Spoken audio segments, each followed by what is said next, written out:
All right. Now, there's a bit of rain going on. Can you hear me?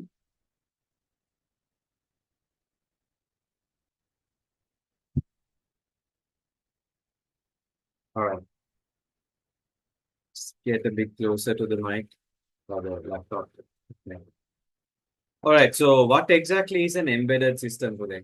So, basically, what we say is an embedded system is a microcontroller or microprocessor based system integrated into an or rather external electromechanical system for a dedicated purpose. So, there's this very broad concept or else a very related part when it comes to like all of this is called the physical computing nature. That means like we are manipulating physical properties of the environment and the objects and all that based using actually computing technology or coding or programming, right? Yeah, so a microcontroller, microprocessor based system. So you all can basically kind of do the copying down later on today. Just let's kind of go through this all at once.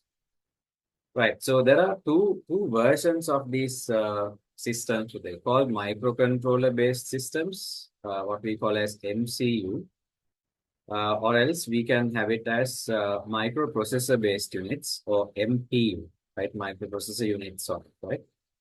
So they have their own distinctions. We'll get to that later. But anyhow, there should be a computing or programming aspect that is going on behind the scene in order to get physical tasks done.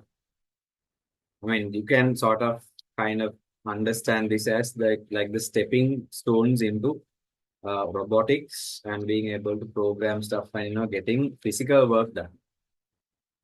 All right. Yeah, so that was about the can still hear me, right? Yeah, okay. That was about embedded systems feature video basically. Now, when it comes to physical computing, you can see these flow in like almost 100% of applications for it.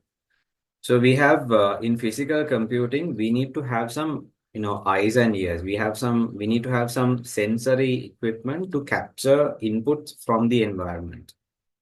Right? We're talking about a system or a computer that is basically interacting with the environment to get work done. So we need to have sensors for it that are almost always analog in nature, and they need to be processed using digital programs. I mean, like we are the ones who are actually coding the program and asking it to do certain things based on certain values. So that will be a digital program that will be deciding how it should work out. And the decisions taken as to whether to drive a motor, turn on a light bulb, whatever it is, that has to be communicated to the actuators, which are again almost 100% analog devices. Okay with it? So this input processing output are being done by sensors. Of course, the microcontroller or the microprocessor, whatever, we'll talk about that in more detail. And then the final outcomes are being actuated or else realized by using the actuating devices. Embedded system examples are all over the place. So if you have a fan, as in like a normal electrical fan, you can press the button and then it's like a radio button. You press two and then everything else pops out. And then if you press the bottommost zero one, it'll turn off the fan. That's how things work. And there can be certain dials which you can rotate in order to keep a timer if you want to. So that's all mechanical and electrical in most cases. But you probably have seen and have or is currently using maybe a remote controlled fan. So I also have like mine with me, right? So what it does is basically you are capable of remotely controlling it. All things what you can do with the physical dials and knobs, you can do that as well. But imagine you have the capability of controlling the switches through your smartphone or something. right? So in that case, it sort of, takes it through to a different level altogether. Like one is the most basic primitive level appliance, and thereafter with the remote controller you have added some more functionality like the timers and all that. You can basically increase and decrease according to your requirement in a remote, I mean from a distance. And then thereafter, the next step would be to have it connected to the internet or Wi-Fi connection at home. And then simply you probably have seen or sometimes using something called smart plugs, right? You can just simply control and then, for example, uh, if there is a fan, now this is what I am using, right? So I have a fan which is not very smart, right, in my bedroom. So what we do is like, we have programmed it depending on, the warm days and hot days and all. It doesn't have sensors, but it has timers for some reason. Like, it basically connects through to the Wi-Fi. And if I've connected my phone through the Wi-Fi, like, I can simply control the switch from my phone, right? So through the app, there's an app you have to download. So you can basically remotely control it on and off, or else you can just set a timer. You can have like, different timers for different days of the week, or else like, you can select a few presets and then sort of save it as well. So that's going a bit next level, right? So there are different levels of smartness, as we call it. So embedded systems are not the smartest, but they certainly pave the way by having programmable circuits in them, which allows us to control it according to our requirement, right? So refrigerators, like how do you call washing machines, telephones, all these sort of things are embedded systems because they have a control program, uh, programming or controlling that particular appliance and how they function. If you look at components of an embedded system today, we see a few parts. There should always be a processing unit, which allows it to like do the processing part, the comparisons, and like command generating part or the calculations. It has to have a component which is capable of processing data into information. We certainly have to have input and output ports with it because we are dealing with the external environment. We need to capture inputs from the environment, convert them into a format that can be understood by the CPU, process it, and then the outputs again has to be sent back to the environment. So we need to be able to connect sensors, we need to be able to connect fans and motors and light bulbs and whatever the things that you want to connect to. You should be able to get connected to them using ports. Right now, the ports are similar to like what we have on the computer: USB, PS2, RJ45, HDMI. All of these are ports that allow us to connect different peripherals, right? Very similarly, the ports on a microcontroller based circuit board or whatever, like, that system or the embedded system should allow us to get connected to different peripherals, sensors, and all these sort of things. The RAM usually is used. Let me just go through the slides also. The RAM is used to store variables used in the program during the operation of the system. හරි මට නිකන් කියන්න බලන්න ඔයගලන්ට හිතන විදියට. හරි. So in terms of the fan, what sort of imagine, like, it's you can, I mean, you can program it to set a certain temperature, and then once it sort of crosses that, it automatically turns on kill. So rather than like, you waking up in the middle of the night, all sweat covered and all that, you can set the time, or like, I mean, set that value temperature to a certain value. එතකොට ඒකට වඩා වැඩි වුණොත් fan එක on වෙන්න automatically.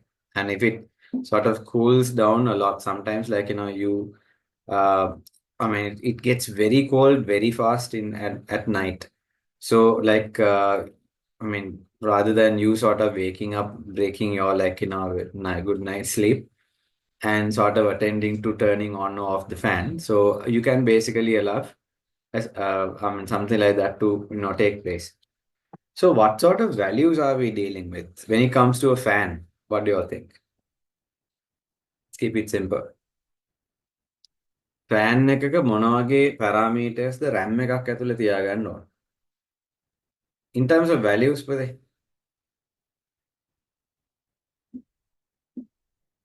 And I'm talking about, okay, correct. What you're saying is perfectly correct. What I mean by that is, okay, so like if you want to control the fan based on the temperature, you need to be able to temporarily store the set temperature that we have set, right? You can අපි දැන් remote control එකකින් or an air conditioner, it's I mean fans වල මම නම් මතක නැහැ එහෙම තියනවාද කියලා. But air conditioners, of course, yes. So you can basically set the temperature to, let's say, 24, right? If it goes like lower than 24 or above than 24, it sort of tries to control it, and then come back to 24 degrees as much as it can. So temperature is something that you can set. The temperature value කියන එක අපි RAM එකේ store කරලා තියාගන්න ඕන පුතේ temporarily. Right? What else? Temperature is one parameter. Air conditioner එකම ගමු, or else a fan, something similar to an air conditioner.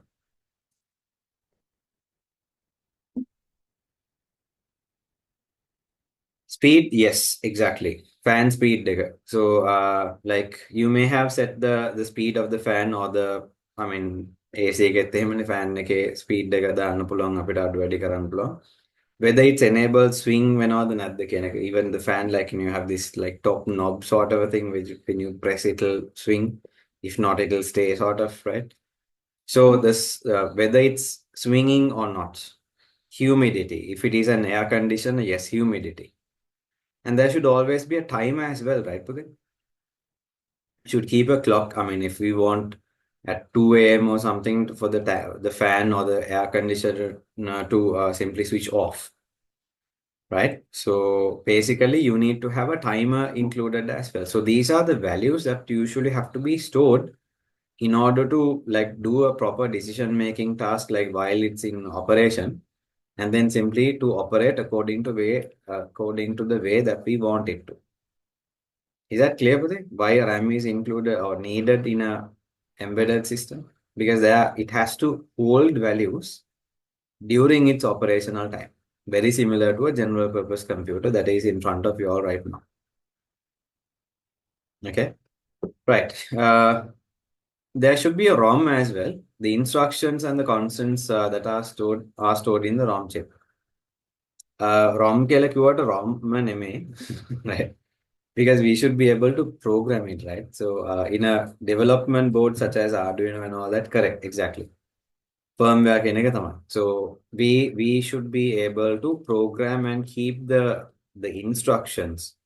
අපි fan එකක් නම් timer එක check කරන එක, and then also temperature එක is being compared against the room temperature with the set temperature. So all these are done if condition එකක් ලියන්න ඕන, right? So those programs are to be stored somewhere, right? On a permanent basis. They should not like current එක ගියපු ගමන් AC එක වැඩ කරන්න එයා දන්නේ නැහැ. That should not be the case, right?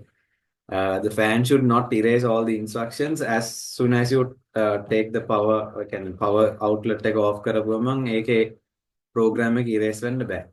So there should be a chip, a ROM in particular, to hold the program permanently until you say otherwise. You should be able to upgrade it. But until that time, like, it should hold the instructions without getting erased. I mean, practically being non-volatile in nature. මේකට hard drive එකක් ඕනේ නැහැ. Okay, why do we don't need a hard drive here because the programs are somewhat small in size. Doesn't have that many kind of, because like embedded systems are not general purpose computers. They are intended to do a particular task. ඒගොල්ලන් කරන්නේ එක පොඩි task එකක් විතරයි. ඒකට එන instructions ටික you can certainly have it included into your ROM chip. Hard drive එකක තියෙන ප්‍රශ්නේ තමයි, you'll have to, if you do have one, you'll have to bring that content into simply the operational memory RAM එකටත් අරගෙන RAM එකෙන් CPU එකට ගේන්න වෙනවා. So for all these sort of things, like you will have to have a larger control program as well. So it's gonna be a tedious task. So like the ROM chip, something similar to your mobile phones, are directly readable by the CPU. So therefore that differ because they need to be real time in nature. එතකොට අනිත් එක ඒ delay එක අඩු කරගන්න පුළුවන් පුතේ by having like a directly readable type of memory for the storing of the instructions. All right. So ROM is needed to store the main program body along with some constants if there are any. Yeah, clocks, timers, and counters, additional components added to improve the functionality of the system. So like when you run a certain program, the clock input, the clock basically what it does is it allows you to run a continuous loop, an infinite loop. As soon as you turn on the device, it starts to run this got a infinite loop like a start. There is no ending clause normally given. The ending clause is you turn off the power. That's it, right?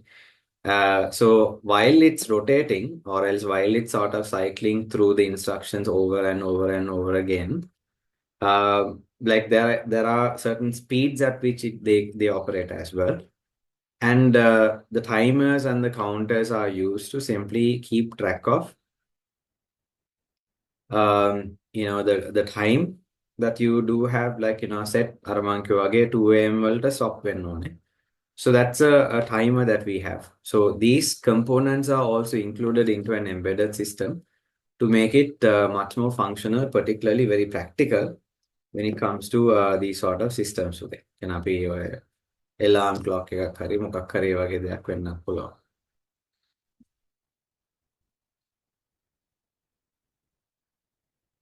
No, they're just holding. See, it's like this. There is like two different states, right? You can have it in the standby mode, or else you can have it in a completely, power drained state. In which case, for it to run, you need to give at least the nominal power needs to be given up to a certain extent so that it can continue to function and have the sensors working in operation and all that. So that is called the standby mode, not completely turned off power drain state. Hope that makes sense. All right, moving on. Now you can put this into a diagram as such with it. So this is a robotic arm sort of a thing you can see. If this is the embedded system that we have inside, we have input-output ports through which all the sensors and the actuators and the motors are connected. And then you have to save the data, or else whatever the user enters or the environment has to offer, you need to store them in the RAM. Control program එක තියෙන ROM chip එක ඇතුලේ. And then the clock timers counters are also used by the CPU to keep track of time and then the number of cycles particularly. Right? So is that clear with it?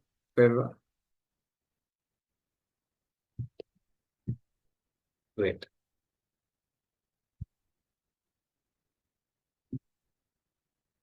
These are the different kinds of components a particular embedded system might contain.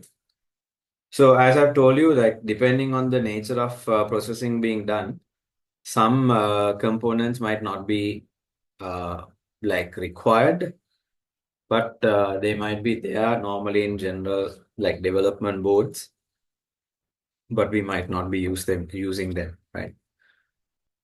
All right, moving on.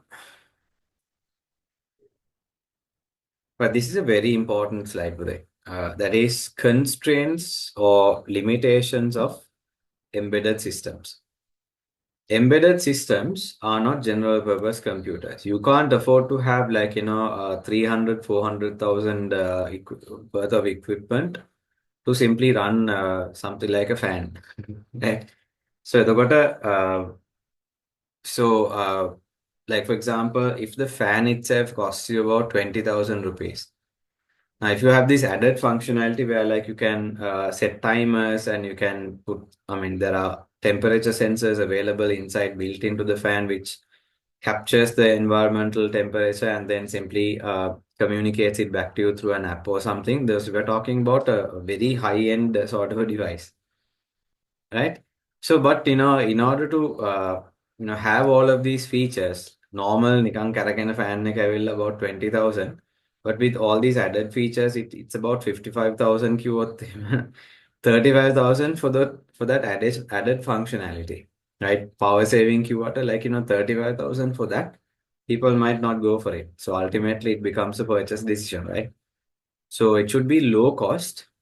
It should not cost a lot to simply implement this embedded nature uh, of the system in order to make it more functional. Next one, should operate in real time. Real time means there should not be any observable delay between the capturing of the inputs and then simply or the request being done, the capturing of the inputs, and then the output being produced. So that it should be real time without any delay or without holding the information until or the data until something else happens. You need to basically, as soon as the input values are brought in, ඒ වෙලේම process කරලා ඒ වෙලේම output එක result එක දෙන්න. Right? So that's what real time means. Example එකක් තියෙනවා පුතේ මෙතන. If we just have a look at this, we have something called an anti-lock braking system, ABS. So imagine you have all wheels, you have like disc brake sort of a thing, and then all wheel inputs or sensor values are being captured into this processor, right?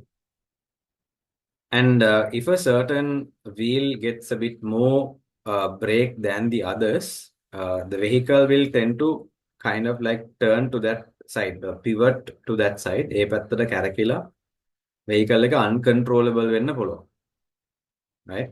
So what this fellow does is it'll capture all these values in real time and it'll decide, okay, this particular tire or the wheel needs to be loosened up a little bit.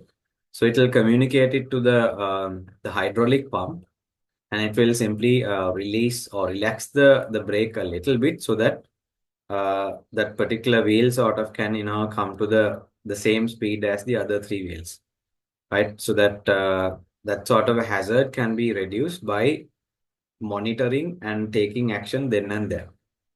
But you can say, you can kind of think and guess that it should not take a long time for it. So it should be instantaneous, practically, real time without any bit delay being introduced. Delay ka kuno thing like, the damage may have already been done. So there's no need for the system to, jump in. Right. The other thing is it should be small in size, as in the embedded part, the component that is embedded into the system should be small in size. Again, like you're not buying the appliance for the embedded features most of the time, but those are kind of like a additional add-on to what you buy to make your lives a bit more easier, right? Should be energy efficient because some devices are very small and it basically uses the power from the battery of the device, right? Portable device එකක් නම් ඒකේ battery එකක් connected නම් ඒ battery එකෙන් ගන්න draw කරන current එකෙන් තමයි එයා operate වෙන්නේ, or else like the embedded system works. So it should not drain the battery as much as it can, so that the device can be used for a prolonged amount of time rather than the energy being sucked into the embedded system itself. So in general, constraints or rules pertaining to creating embedded systems, it should be low cost for it. And it should operate in real time. It should be small in size that can be easily integrated into any appliance. And it should be energy efficient because there can be certain products and devices which are battery powered. So it should not be drawing in a lot of battery power from the device. Okay. Is it clear so far, Uday, for like what we have discussed?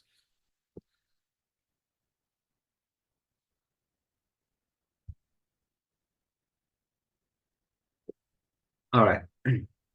So we learned about embedded systems. We learned about the process input, process output thing. And we also learned about the components of an embedded system. And we just now learned about the constraints of an embedded system. What are the limitations of an embedded system? Now we're looking into some of the components here. So sensors, normally what they do is they measure a physical parameter and convert them into an electrical energy. So there can be quite a number of sensors that we deal with, especially when it comes to the syllabus. For the we do learn about the light sensor, temperature sensor, the reed switch. Ultrasonic will try to have a practical on that. Uh, but what we do have is the PIR sensor. I do have one in my system, but let's see. Yeah, so these are the different components. I'm just thinking like where I stacked off the Arduino boards and all that stuff. I'll just have to dig some stuff out in order to get it back. Alright, so these are the components with it, and sound sensor, RFID module, right? All these are coming under that. Water level sensor and moisture sensor, all of these are inputs. So they will measure something and they will convert that into an electrical fluctuation, probably in the analog side of things. And it will be communicated to the board or the ADC, as we call it, analog to digital converter, to be decided by the microprocessor or the microcontroller, right? So they generally measure things like the light intensity, the temperature of a room, whether the presence or the absence of a magnetic field, like the distance from one point to another, the amount of sound that is generated, right? The amount of water that you have, and also the moisture like that you have in soil or some other kind of a material. So all of these are measuring environmental parameters, things that we do come across on a daily basis. An actuator is a device. These are the outputs, by the way. The embedded systems or input can sensors. And of course, we have a say as well. අපිට switch දෙනවා, switch අපිට press කරන්න off කරන්න පුළුවන්. Apart from that, the majority of the time, it's the sensors that do the most of the input part. Right? They are automatically inserting values. Actuators are the ones that are doing the tasks. That means the output devices, right? So examples can be servo motors, stepper motors, LEDs, buzzers, 7-segment displays, LCD displays, valves. All of these are acting or doing something. So motors, like they are capable of like rotating some elements. And when it comes to servo motors and stepper motors, like they are very precise in terms of their rotations, like the number of degrees and all that. The regular අපි සාමාන්‍ය ඔය පොඩි කාලේ වැඩ කරන motors වල they can't do it. They just simply like when power is on, like it rotates, power is off, it will have a bit of a momentum going on and it will slowly come to a rest, right? So but in stepper motors, like very precise kind of movement, that is how the robotic arms and all these sort of are being built based on stepper motors. All right, so these are the different kinds of output devices. Valves කියලා කියන පුතේ අපි හිතනවා මෙතනින් tube එකක් මැදට අපි valve එක දැම්මොත් the valve is capable of closing down or opening up. So you can have gases or liquids that are flowing in can be controlled remotely by a circuit or a program that is running based on some input values. Buzzer එකක් කියලා කියන්නේ it will produce a sound as in like a doorbell වගේ scene එකක්. LEDs, you know what it is. These displays are not in the curriculum today, so I don't know. Let's see if time permits, we should be able to work out a few of those things. Right. So we learned about sensors and actuators. Hope it's all clear. If you have any questions, please let me know. Moving on to implementation methods. Now, what are we trying to implement? Embedded systems, right? How are we trying to implement it? Using either one of these two. These are the platforms, or these are the main two kinds of implementing these sort of embedded systems. So let's see. There are mainly two implementation methods. Number one is called the microcontroller based systems, and the other one is called the microprocessor based systems. Right. So which one is better? Microprocessors, obviously. Microcontrollers are, I mean, they can be better at doing different things, both of them, right? Microcontrollers are better for smaller, more confined, less power consuming. පොඩි වැඩ කරන්න microcontrollers are ideal. Microprocessors are, I mean, they can be built into full-fledged computers, general purpose computers වෙනකන් හදන්න පුළුවන්. So they are more powerful, obviously, yes, but they draw in more power and they need, I mean, they can have other peripherals connected to it, and then you can have like certain parts upgraded as well. RAM එක මදිනවා, RAM එක වැඩි කරන්න පුළුවන්. All the other stuff can be done as well. So there are like two kinds, depending on the nature of your job or the task or what you're building, you can select either one of them, right? Let's do a bit of a comparison between the two. So when we look at MCU, not the Marvel Cinematic Universe, right? In microcontrol units today, we can see it's a single chip computer. ඒ කියන්නේ chip එකේ තමයි ඔක්කොම දේවල් ටික තියෙන්නේ. Right? So if I just take you a couple of slides forward, let me see if I can work that out. Hi. So you can see over here, මෙන්න මේක තමයි අපි microcontroller කියලා කියන්නේ. This is called the Arduino Uno කියලා version එක. Board එක. Uno means one. It's Italian, so un, dos, tres sort of people. So Uno means one. Don't ask me any other Italian. I don't know anything about it. Yeah, so basically this is the microcontroller. This is the player. As in like, none of the others would matter if not for this. Even in MPU also the same. But why we call this as a single chip computer is that you have the processing part here. Right? Sorry, you can't see it. Presentations in when you're sharing it, like kind of this is weird thing. So this is the microprocessor.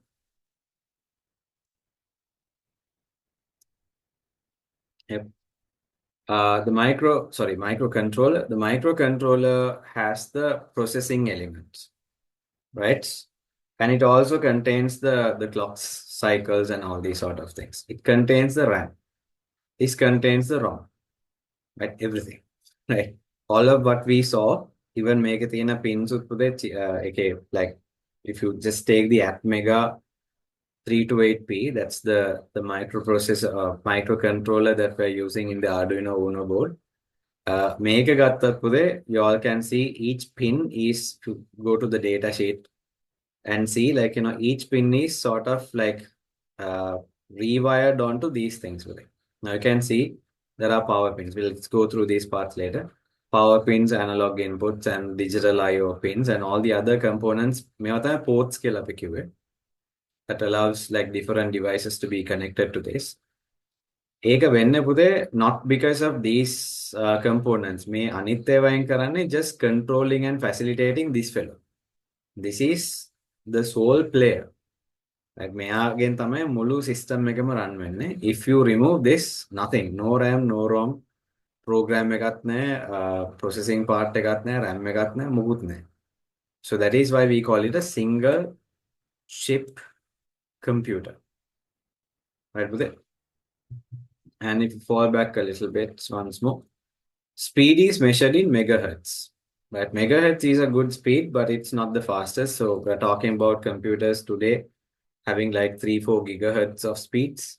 So we're talking about a very small, very what do you call, like lightweight programming. So my megahertz values are more than enough for the operation of the microcontrol units. Fixed RAM, ROM, and other components. It's like Apple Silicon wage, right? M3, M2, M1, all these chips, like they don't have separate RAM, separate hard drive, of course. It's there, like it's an SSD. RAM එකයි CPU එකයි ඊළඟට ඒකේ තියෙන graphics part එකයි ඔය හැම එකක්ම තියෙන එකම එක chip එකක් ඇතුලේ. M1 processor එක ඇතුලේ තමයි or M3 or M4 processor එක ඇතුලේ තමයි ඔක්කොම දේවල් ටික තියෙන්නේ.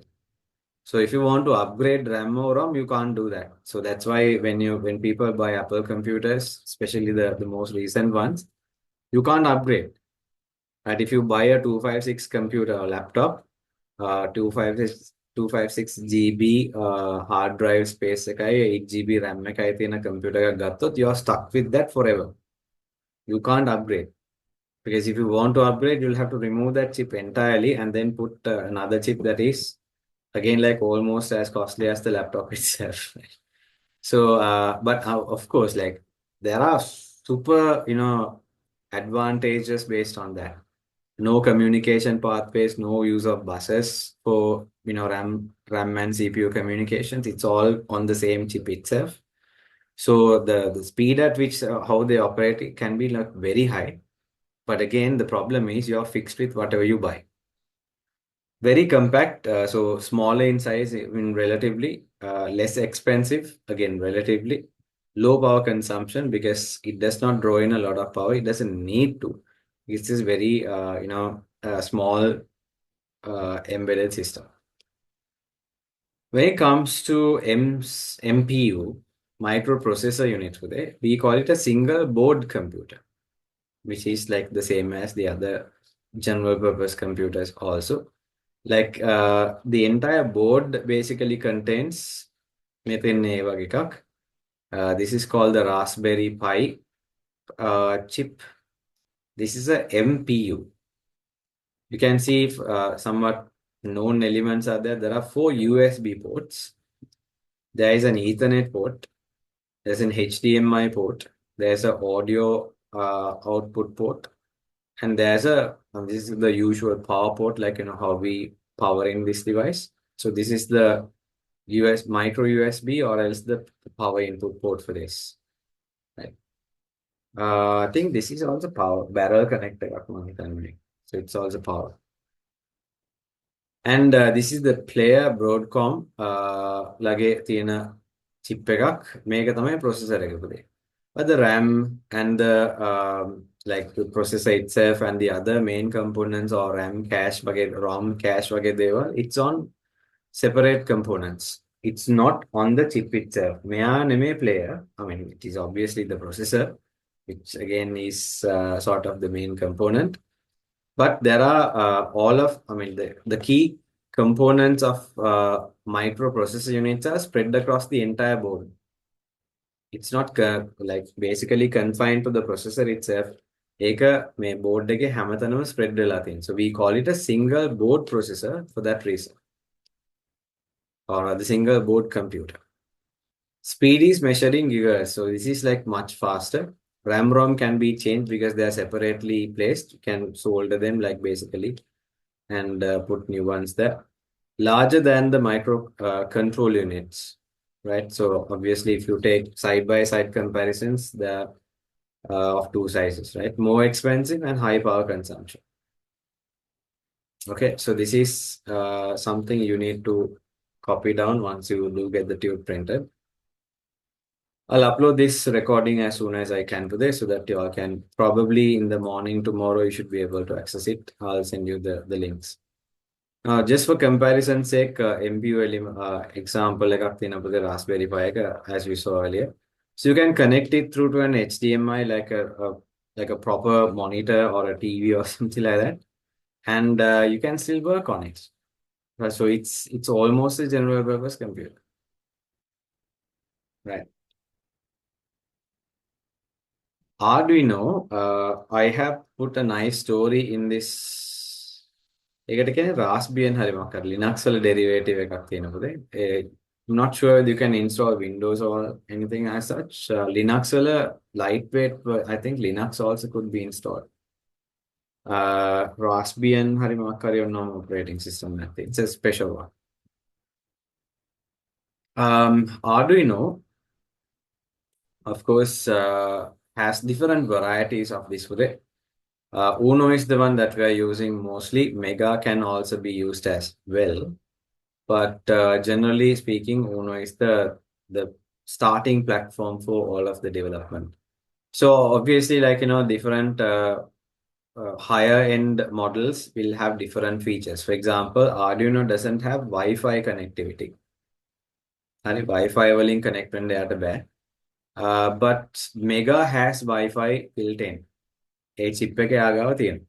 So this fellow is capable of connecting through to Wi-Fi enabled devices and communicating to them, and all that can be done. Uno doesn't have it. So Uno will have to be connected with something called an Ethernet shield or some other kind of a Wi-Fi adapter. That, I mean, you can expand. It's like expansion cards, I guess. There are a few pins which you see over here. They play a critical role when it comes to expanding stuff. So මේකට connect කරලා තව කොටස් මේකට වැඩි කරන්න පුළුවන්. There are other versions as well, Yoon, Lilypad, Nano, and MKR0.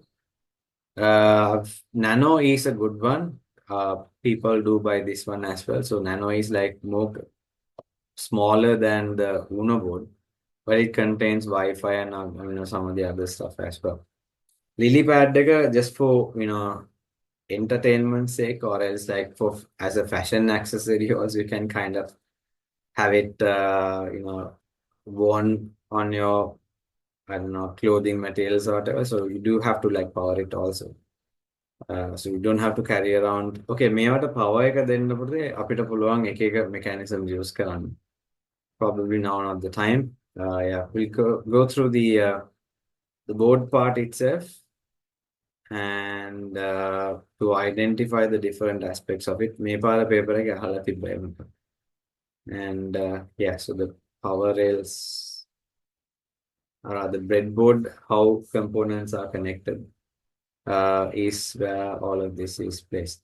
So let's wind up for the day with it. So the main part එක තමයි අපිට කරන්න තියෙන්නේ. There are 4 practicals actually.